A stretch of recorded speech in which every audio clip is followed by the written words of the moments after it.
Um tempo atrás, eu produzi um vídeo focado em obras que considero únicas, com muitos de seus aspectos, tipo a profundidade de Nana e a capacidade de Chaves de fidelizar um público, que não se importa de rir das mesmas piadas todas as vezes. Indo nesse mesmo sentido, decidi trazer mais obras que seguem a mesma linha, uma série de produções que considero únicas, por diversos aspectos. Então pegue seu IAS e venha conferir mais obras consideradas únicas pelo pessoal da nossa produção.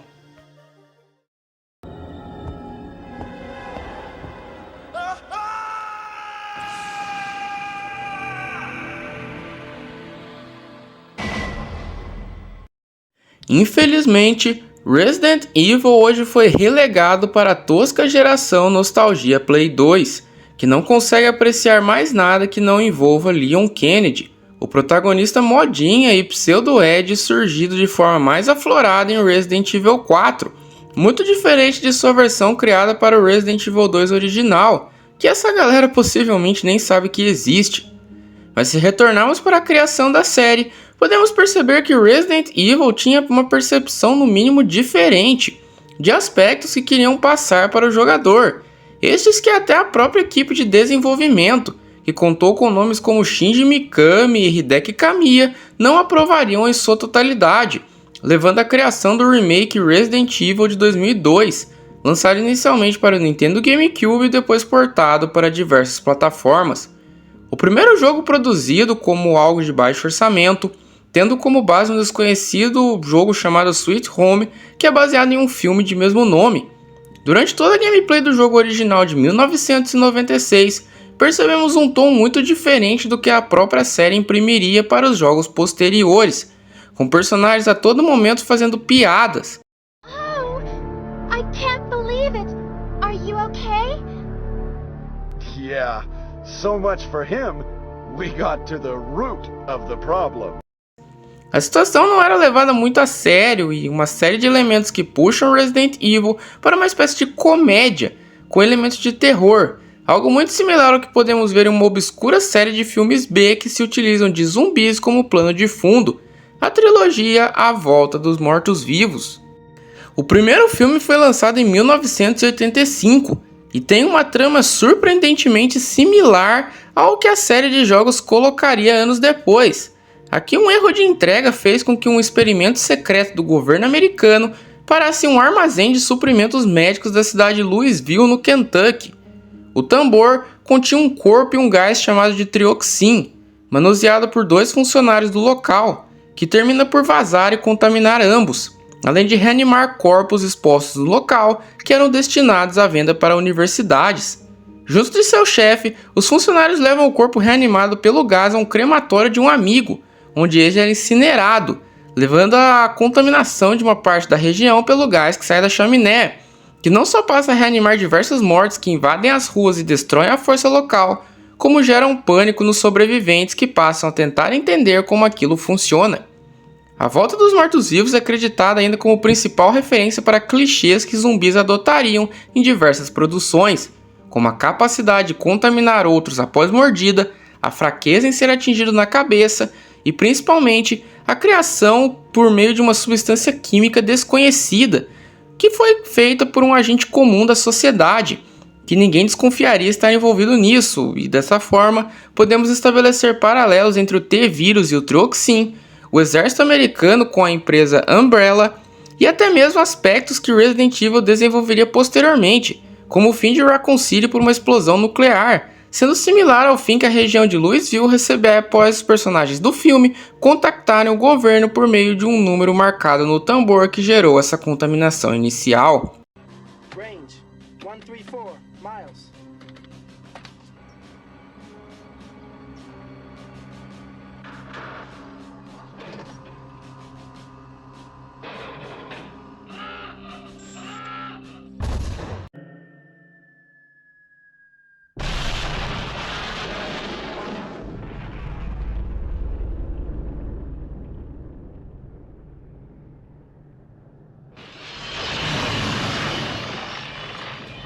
Spectacular results, sir. Very close to optimal placement. Well, sir, only 20 square blocks destroyed. Less than 4,000 dead, General. I wouldn't worry about the fire. Analisando a obra dessa forma, podemos ver que todo o clima diferenciado que vemos no primeiro jogo é pensado de uma perspectiva mais humorada do que séria, com diversos arquivos irônicos escritos de uma maneira que nos leva a pensar que a produção tentava ser mais diferenciada do que séria. Inimigos puxados para a ficção científica e clichês que obras sobre mutantes tinham, como uma planta gigante, tubarões, abelhas e cobras, além de uma série completa de elementos que tornam Resident Evil original uma experiência bem diferente do que a série tentaria depois. Is this? That's right. This is the ultimate life form. Tyrant! Chris? Stop it.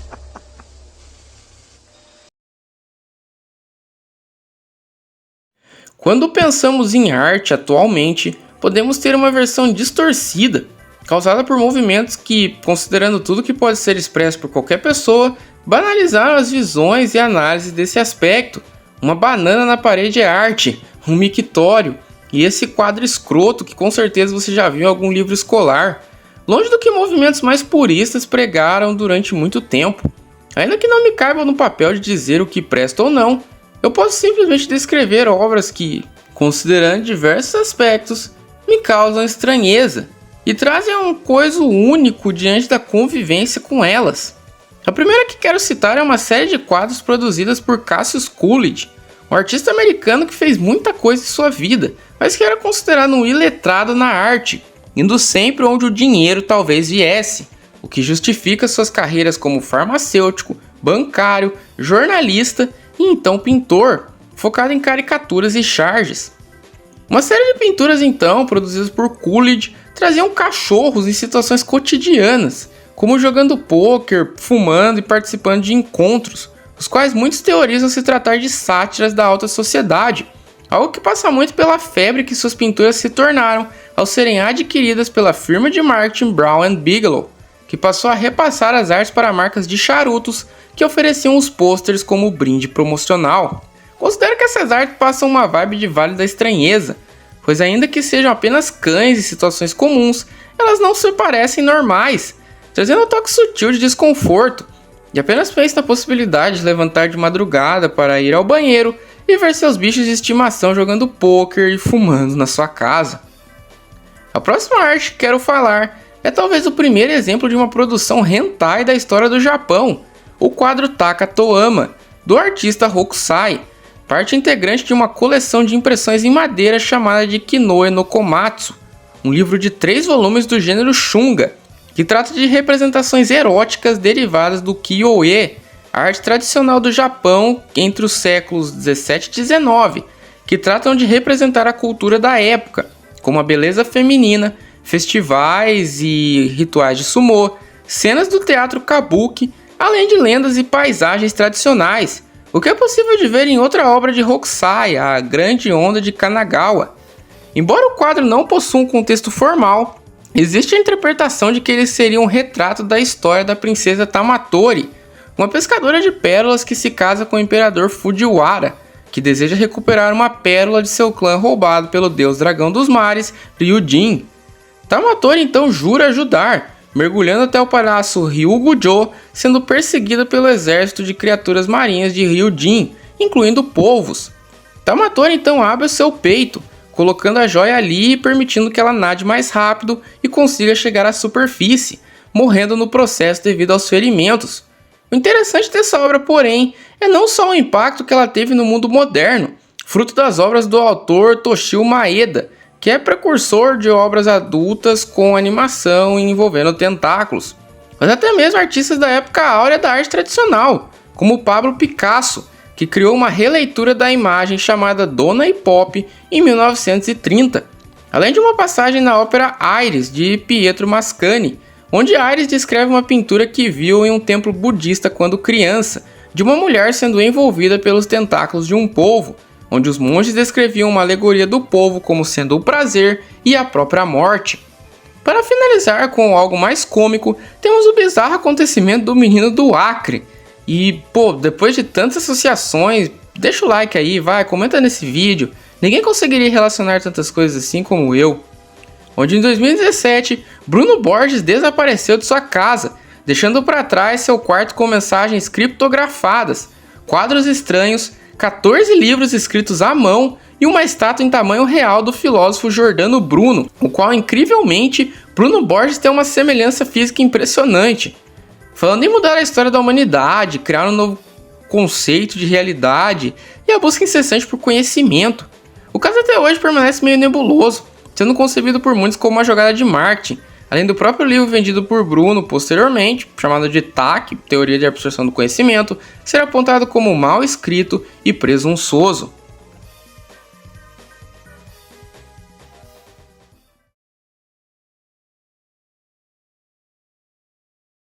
Você se lembra quando os Simpsons era bom? E pois é, vamos voltar nessa época.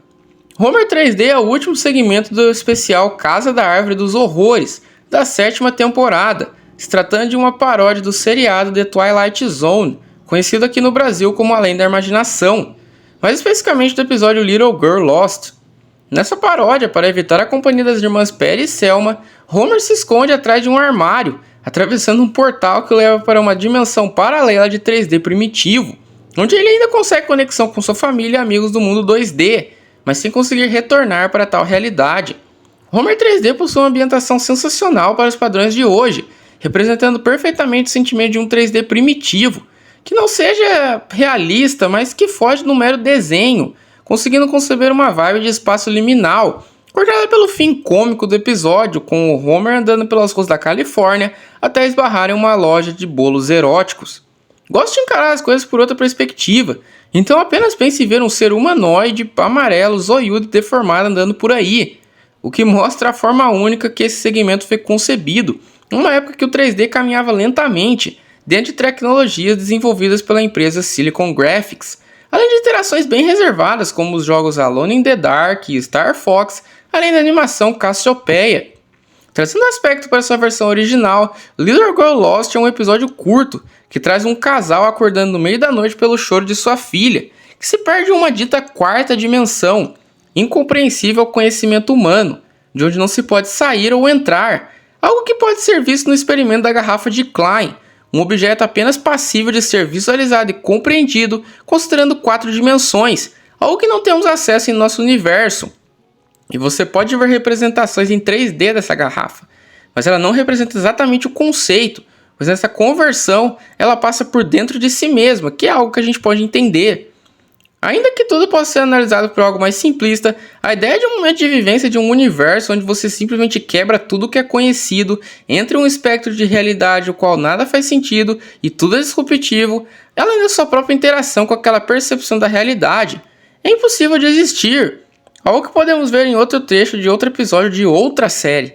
que há muito tempo também foi bom, o lendário SB-129 de Bob Esponja, mas especificamente o momento que Lula Molusco quebra a realidade, se encontrando em um espaço em branco, no qual ele pode apenas correr. E para finalizar essa questão bem filosófica, temos um meme, e sim, um meme, que consegue traduzir a situação de forma bem interessante e mais acessível para a nossa realidade atual. O chamado Isn't This What You Wanted é um meme que foca em trazer um tipo de cosplay conhecido como Kigurumi, onde ao invés de se vestir como determinado personagem, adaptando suas medidas e traços para o padrão humano, a pessoa simplesmente coloca partes que a tornam parecida com um personagem de anime, gerando uma visão digna de causar pesadelos a depender da ambientação que isto ocorre, que é o caso desse edit que eu lhe mostrarei.